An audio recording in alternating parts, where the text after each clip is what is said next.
So, welcome to the mini series on hospitals as happy places. Let's start talking about hospitals. Hospitals. Ish. Hospital? Ayo. Hospital. Ew. These are the normal conceptions or notions that we carry about hospitals. Hospitals as these places that are not so good, right? Let's change this narrative. So let's try to understand why people have this notion or this irkiness about hospitals because of obvious reasons, right? At least from where I come from, or in a lot of other places, hospitals are seen as these places where people die or which are not clean. But these are places also where lives are saved and really hardworking people work 24/7 to save lives. So, are these people we just look at or look through? uh, Whenever we work as employees or when we go to work as employees, don't we see or don't we look for places or offices that are really plush? We need the pantry to be fully stocked, we need our workspace to be awesome. But when it comes to hospitals, people are working there too.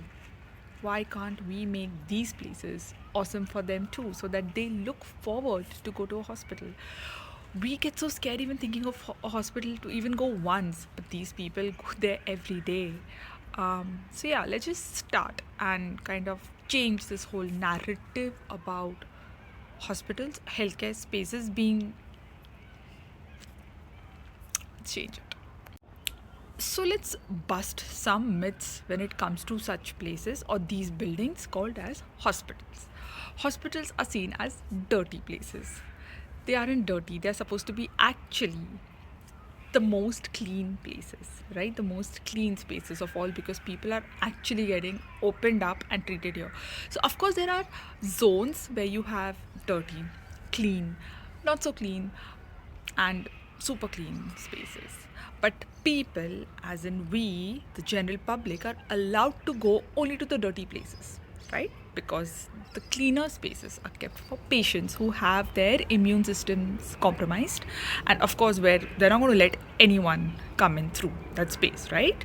Yeah, so this is one of the things we need to remember, that hospitals are clean spaces. It's just that we public aren't allowed to visit or enter the clean spaces. Secondly, as designers, we'll delve into that topic in depth later. But just for beginners or just for starters, I just want to say, as designers, we need to also design these spaces in such a way that they turn out to be healing spaces and not scarring people throughout their lives. If because I'm sure, and I think many of us can relate that hospitals are such places. We always remember the first time we have visited a hospital. We always remember that. Somehow it's like ingrained, like we can never forget. Like, I can never forget the first time I went to a hospital to meet someone, or probably went to an operation theater. I have been to a lot now as a healthcare architect. But these thoughts always remain with us. When I first went to an ICU to see a relative, so yeah, hospital is something that is always, it's like it's a memory that I don't think so anyone can easily forget or is easily forgotten. Therefore, hospitals are a very, I feel they're very, as a infrastructure or as a building, they're very strong. They hold a very strong place, or an impressionable place. In in general, hospitals are considered one of the most critical facilities, right? Because of health, of course.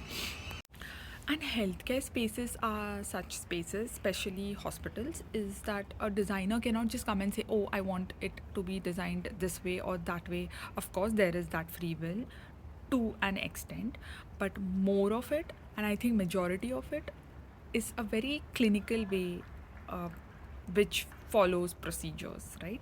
So, in a hospital planning, we can easily say form follows function, because the function is preliminary. It's, it's the nuclei of an atom, right? It's the essential, the most essential part of it, which cannot be compromised at any point of time, because that's like compromising life. So there are a lot of challenges when it comes to designing a hospital, when it comes to designing clinical spaces. But how do we still get around it? How can we still make these spaces better, or at least well planned for staff as well as patients?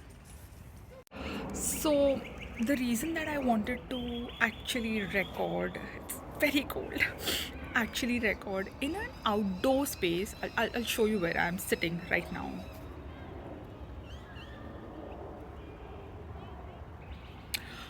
And recording this is because air, right? The thing that we breathe in and out every day continuously, breath, is so important.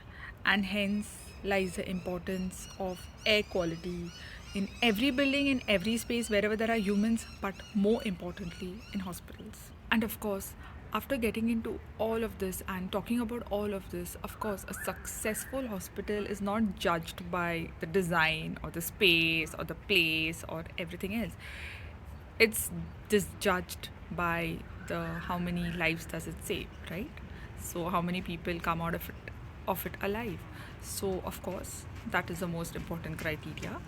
uh, but also, I guess, a large part of that depends on how a hospital space is designed, how efficiently the staff can save the patient. So, as designers, how can we make these spaces better? How can we make these spaces better for patients? How can we make these spaces amazing and better for staff who come to work there every day? How are these spaces healing?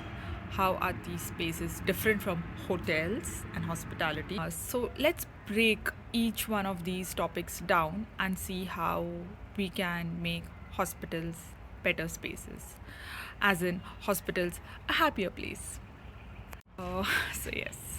Please excuse me and my speech today, as I hadn't prepared a script for this. It was very impromptu. I thought I had to start it right now and here, sitting in a park where there are people actually going up and down and just looking at me. Who is she talking to? Yeah, so I just wanted to get started on this very, very, very important topic. And of course, it's not like a very novel topic. Like, people have talked about it. I want to talk about it too and contribute in a very, very small way that I can. And I guess gain some knowledge. See you.